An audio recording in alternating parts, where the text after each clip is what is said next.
శబరిమలై యాత్రలో ఎరుమై కొల్లి అంటారు. అంటే మహిషి అనే రాక్షసుని సంహరించినటువంటి ఒక స్థలం.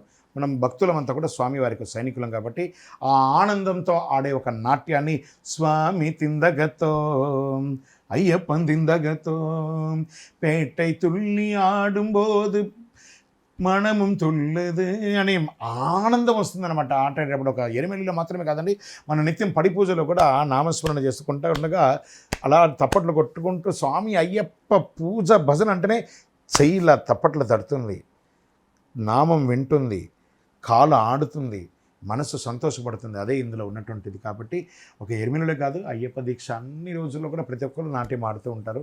అదొక ఆనందంగా, వాళ్ళు ఒక గొప్ప సమాజంలో చాలా గొప్పవాడుగా ఉంటాడు, సామాన్యుడిగా ఉంటాడు. ఇక్కడ జాతి లేదు, భేద లేదు, పెద్ద లేదు, చిందు లేదు, ఎవరైనా నాట్యం ఆడతారు. యాక్టర్ అయిన డాక్టర్ అయిన నీదాసులంట, ఎంత పెద్దవాళ్ళైనా నాట్యం ఆడతారు, ఎంత సామాన్యుని నుండి నాటుతారు. ఆ నాట్యం ఆడుతూ ఉండగా ఒక ఆనందం.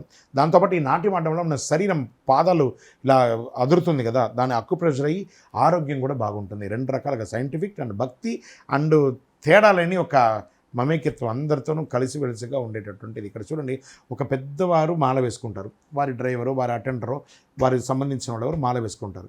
వీరు ఇరువురు సమభంక్తిగా భోజనం చేస్తారు. వీరు వారి కాలు మొక్కుతారు, వారు వీరి కాలు మొక్కుతారు. నాట్యం ఆడేటప్పుడు ఇద్దరు నాట్యం ఆడతారు. అక్కడ బాస్ ఇదంతా లేదు. మాల వేసుకోగానే సాక్షాత్ అయ్యప్ప అనే ఒక పేరు పెట్టుకొని, ఇందులో నువ్వు ఏ కులం, ఏ మతం, ఏది అడగరు. నల్ల బట్టలు ఉందా, సాక్షాత్ అయ్యప్ప. అన్నీ మనం నువ్వు వాడ, ఈ జాతి, ఆ కులం అని అడగరు. మన మాల వేసుకున్న వాళ్ళందరూ ఎవరు? అయ్యప్ప దీక్ష తీసుకున్న వాళ్ళందరూ అయ్యప్ప మతం. మన యొక్క మంత్రం ఏంటి? అయ్యప్ప మంత్రం. మన లక్ష్యం ఏంటి? స్వామి దర్శనం, సనాతన ధర్మం. శరణం అయ్యప్ప.